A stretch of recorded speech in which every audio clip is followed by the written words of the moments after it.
So, our next article is from The Verge. It is titled Tech Companies, quote, Be on Alert. NAACP says with new guiding principles for data centers. The NAACP and grassroots groups have come together to craft demands for new data center projects by Justine Kalma. So it says one of the top civil rights organizations in the US is putting the tech industry on alert, issuing a call to action for communities to demand more accountability from companies building new data centers. Electricity demand is rising in the US for the first time in nearly 2 decades, thanks in large part to massive data centers that are being built to support advancements in AI.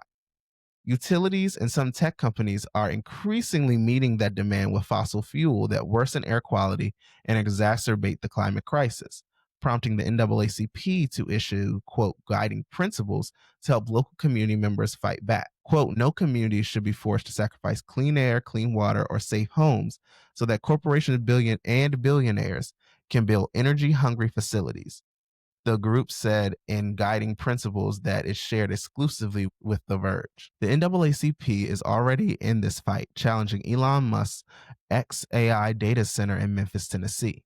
Now it's also rallying others across the US to take a stand with the release of a, quote, unifying guide for groups opposing new data centers and fossil fuel infrastructure. It's a warning to the tech industry to expect more resistance and potential legal action if it does not heed their concerns. Quote, it allows for tech companies to be on alert. Aubrey Connor, director of the Center for Environmental and Climate Justice at the NAACP, tells The Verge, quote, that if they do not meet our demands as it relates to the guiding principles, that if we move into other forms of advocacy, including filing litigation, that there shouldn't be any shock or question as to why we're doing that.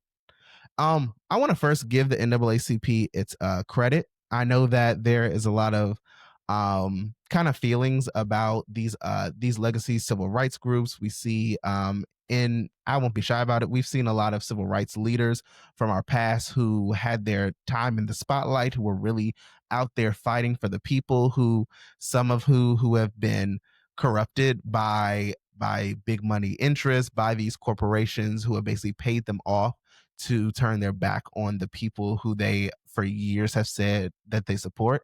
This is the NAACP actually standing with residents and standing with the working class, showing them that these corporations' personal profit should not be put over the working class people who live in these communities. And it's really funny that you see Elon Musk fighting for data centers. The same Elon Musk who has said that there is way too much quote unquote government waste, that the government is giving too much money out to people. It needs to rein it in. Supporting these data centers, which I'm sure he is one of the first in line to say that his company needs government subsidies to be able to bring his business to these communities as well. And it's great to see organizations saying that we're going to try every tool in the toolbox, not just advocacy, not just protesting. We're going to look at also legal means to fight this as well, and hopefully potential violations when it comes to Clean Air and Clean Water Act.